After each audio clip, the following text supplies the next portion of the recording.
ब्रह्मदेव उपदेश करतात. हे सुतांचे कथन श्रवण केल्यावर सर्व मुनिश्रेष्ठांनी त्यांना नमस्कार केला व म्हणाले, महाराज, आमची अशी इच्छा आहे की ते पुराण आपणच आम्हाला कथन करावे. ही त्या सभेची विनंती ऐकून सुतांना फार आनंद झाला. गुरुचरांचे स्मरण करून प्रसन्न अंत करणे ते सांगू लागले. सूत म्हणतात, हे उपस्थित संजीनांनो, तर ऐका, मी हे अन्मय शिवपुराण आपणास सांगतो. समस्त वेदांचे सारभूत हे पुराण आहे. यात भक्ती, ज्ञान, वैराग्य यांचे वर्णन आहे. या वर्तमान कल्पनात जे सृष्टिकार्य आरंभ झाले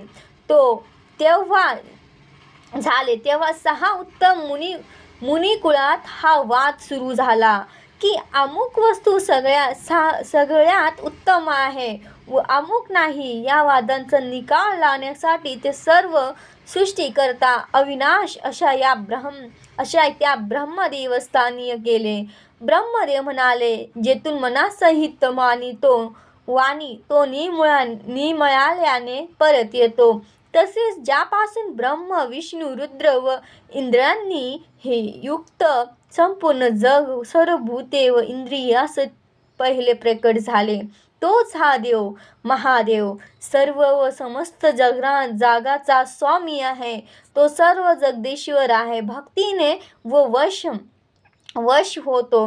रुद्र हरी हर व अन्य देवांशिवाय सदा उत्तम भक्तीचे त्याचे शिवांचे दर्शन घेतात. शिवशक्तीने मनुष्य भवपाशातून मुक्त होतात. त्याचप्रमाणे बीजातून अंकुर व अंकुरातून बीज उत्पन्न होते. त्याचप्रमाणे भक्त कृपेतून भक्ती व भक्तीतूनच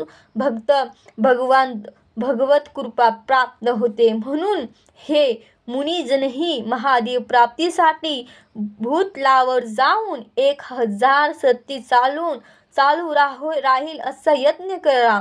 जेणेकरून शिवकृपेने तुम्हाला सध्या व साधनेचे ज्ञान होईल. शिवपद हे साध्य आहे, शिवसेवा ही साध्य आहे.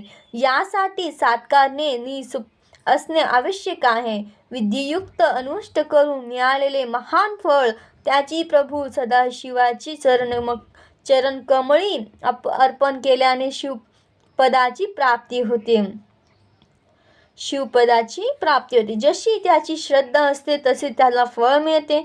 या संबंधित उमारमणींनीच काही सांगितले आहे. जसे नंबर 1, कानांनी भक्तीने गुणगान व लीलावर्णन ऐकणे, मुखाने नमस्कृत करणे, मनाने सदित त्या मंगलमय प्रभूची रूपाची ध्यान करणे, हे 3 महान साधने आहेत.